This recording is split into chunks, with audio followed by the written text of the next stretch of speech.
हम जाएं हरित क्रांति के समय। जब हरित क्रांति की शुरुआत हुई थी उससे पहले हमारे जो किसान थे, हमारे जो पूर्वज थे, वो सभी हमारे माता पिता या हमारे दादा जब खेती करते थे तो वो अपने खेतों के अंदर गोबर की खाद का उपयोग करते थे और केमिकल खाद नहीं डालते थे। ना डीएपी डालते थे, ना पोटाश डालते थे, ना यूरिया डालते थे। केवल और केवल जो गोबर उनके पशु से निकलता था उसकी खाद बनती थी, उसको खेत में डालते थे, बस इतना करते थे। तो हमारे खेत में उस समय जो कार्बन था वो बहुत अच्छा था, और जब कार्बन अच्छा था मिट्टी बहुत अच्छी थी, उपजाऊ थी, और मिट्टी में जो सूक्ष्म जीव होते हैं, जैसे हम केंचुआ की बात करें, सूक्ष्म माइक्रोब्स, बैक्टीरिया की बात करें, फंगस की बात करें, जो बेनिफिशियल होते हैं, ये माइक्रोब्स होते हैं, तो इनकी संख्या बहुत ज्यादा थी। मिट्टी एकदम जीवंत थी उस समय।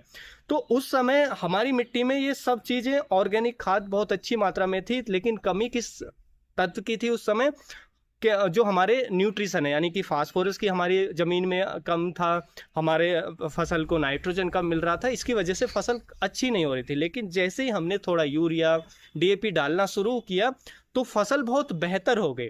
तो उस समय की जो परिस्थिति थी उसमें क्या जरूरत थी, हमारी मिट्टी को जरूरत थी न्यूट्रिशन की, केमिकल फर्टिलाइजर की, जो हमने दिया और फसल अच्छी हुई। लेकिन फिर हम लगातार डीएपी अपने खेतों में डालते चले गए। अब क्या हुआ कि हम केवल और केवल रासायनिक खाद डालते आ रहे हैं पिछले दशकों से। तो उसके बावजूद क्या है कि हमारी मिट्टी में जो, अब हमने गोबर की खाद डालना बंद कर दिया है, जिसकी वजह से अब कार्बन कम होता चला जा रहा है, मिट्टी में कार्बन की कमी हो रही है, और जो केमिकल खाद हैं वो बहुत ज़्यादा डिपॉजिट हो रहे हैं, जमा हो रहे हैं मिट्टी के अंदर। अगर हम बात करें तो हमारे एरिया की ज़्यादातर मिट्टी ऐसी हैं जिनमें फास्फोरस की अधिकता है, फिर भी किसान डीएपी ही डाल रहे हैं। तो आज की परिस्थिति वो नहीं है कि आप केवल डीएपी के पीछे भागें। आज की परिस्थिति है हमारे खेत के अंदर जो सूक्ष्म जीव हैं उनकी कमी है, जो माइक्रोब्स हैं उनकी कमी है, जो कार्बन है उसकी कमी है।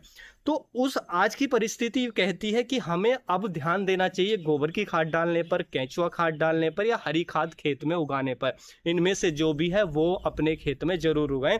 आज की परिस्थिति ये कहती है। तो परिस्थिति के हिसाब से भी बेसल डोज हमें तय करनी पड़ेगी, जब ही हमें बेहतरीन रिजल्ट मिलेंगे किसी भी फसल के अंदर।